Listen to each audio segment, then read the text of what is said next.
Over on the far side of Mynydd Illtyd Common, not a part that's visited by many who visit the mountain centre.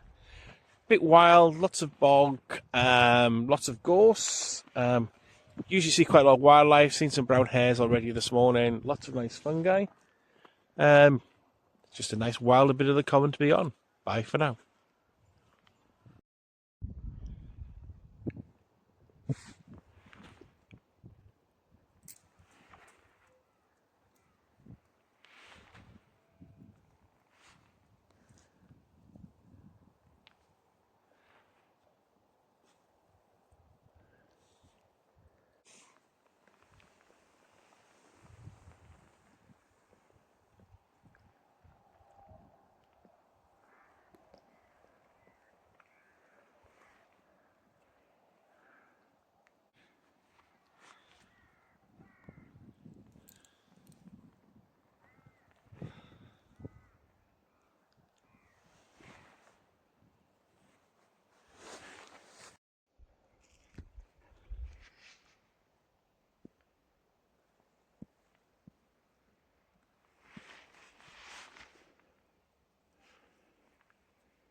Well, that's the end of this very short walk across the wilder part of the common, with the pond at the far end.